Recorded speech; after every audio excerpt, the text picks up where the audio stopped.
America किसी भी कीमत पर ईरान को झुकाना चाहता है। ईरान में जमीनी लड़ाई का ब्लूप्रिंट तैयार हो चुका है, यानी कि ईरान में सेना उतारने की तैयारी।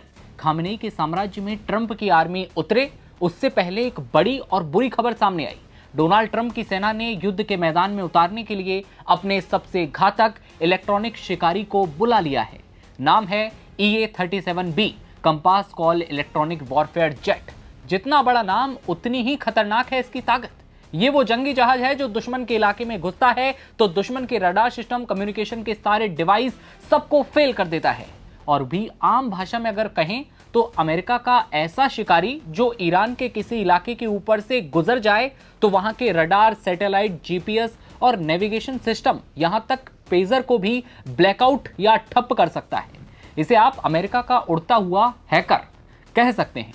तो क्या है EA-37B कंपास कॉल? कितना खतरनाक है ये? इसकी खासियत क्या क्या है? ट्रंप का आगे प्लान क्या है? इन सारे सवालों के जवाब अब आपको मिल जाएंगे। उससे पहले बता दें कि 2 EA-37B compass call electronic warfare jets America से ब्रिटेन पहुंच चुके हैं और जल्द ही इनको मिडिल ईस्ट में तैनात करने की तैयारी है।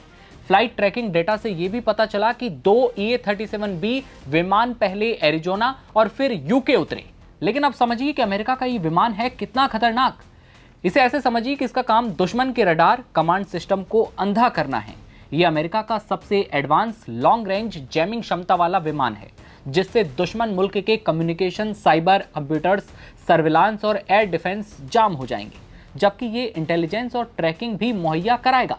युद्ध के दौरान जब बाकी लड़ाकू विमान हमला करते हैं तब EA-37B दुश्मन के इलेक्ट्रॉनिक सिस्टम को जाम करके उनके लिए रास्ता साफ करता है।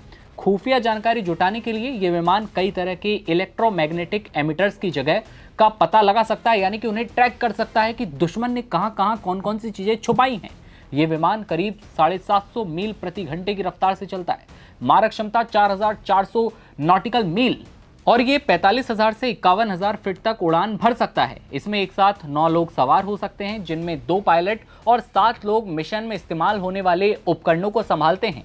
अलग अलग तरह से दुश्मन के हर सिस्टम को आसमान में रहते हुए ये जो विमान है हैक कर सकता है। जी न्यूज की एक रिपोर्ट के मुताबिक अमेरिकी एयरफोर्स कुल 10 EA-37B यानी कि उड़ता हुआ हैकर एयरक्राफ्ट खरीदने का प्लान बना रही है, ताकि सैन्य ऑपरेशन के जरिए ईरान के यूरेनियम पर कब्जा करके उसे न्यूक्लियर हथियार बनाने से रोका जा सके। इसी वजह से अमेरिका ने अब वो हथियार खरीदा है और पहुंचाया है मिडिल ईस्ट में कि युद्ध का परिणाम चेंज हो जाए। टाइम्स ऑफ इंडिया की रिपोर्ट के मुताबिक यूएस एयरफोर्स के पास अभी 5 EA-37B विमान हैं और ये इसी बेड़े को बढ़ाकर 10 करने का प्लानिंग बना रहे हैं।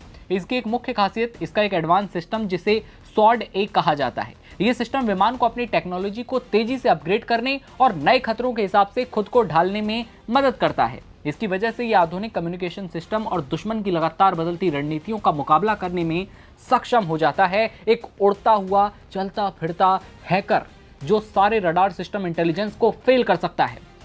ये बात हो गई इसकी खासियत की। याद रहे कि अमेरिका के राष्ट्रपति डोनाल्ड ट्रंप किसी भी कीमत पर युद्ध जीतना चाहते हैं, चाहे कुछ भी करना पड़े। उन्होंने तमाम देशों को कहा कि तेल और खरीदने के जो विकल्प हैं 2 हैं, या तो अमेरिका से खरीद लीजिए या फिर स्ट्रेट ऑफ हॉर्मुज जाइए, वहां से तेल खरीद लीजिए, हमें कोई मतलब नहीं। उन्होंने नाटो सदस्य देशों के रवैयों पर सवाल उठाए। फ्रांस, इटली, स्विट्जरलैंड जैसे देशों ने अपना एयर स्पेस जो है हमले के लिए अमेरिका को देने से इनकार कर दिया साफ तौर पर कि हमारा ये युद्ध नहीं है। लिहाजा ये भी ट्रंप के लिए एक बड़ा झटका साबित हुआ है। यानी मिडिल ईस्ट की जंग अब सिर्फ मिसाइलों और बमों की लड़ाई नहीं रही, और ये लड़ाई अब बदली है टेक्नोलॉजी, इलेक्ट्रॉनिक वॉरफेयर और साइबर ताकत की। और ऐसे में सवाल अब ये उठा कि क्या अमेरिका का उड़ता हुआ ये हैकर ईरान की पूरी रक्षा प्रणाली को अंधा कर पाएगा, या फिर मिडिल ईस्ट की ये जंग दुनिया को किसी और बड़े टकराव की तरफ ले जाएगी? इस पर आपकी क्या राय है, ये कमेंट सेक्शन में बताइए और देखते रहिए तमाम खबरों के लिए नवभारत टाइम्स। नमस्कार।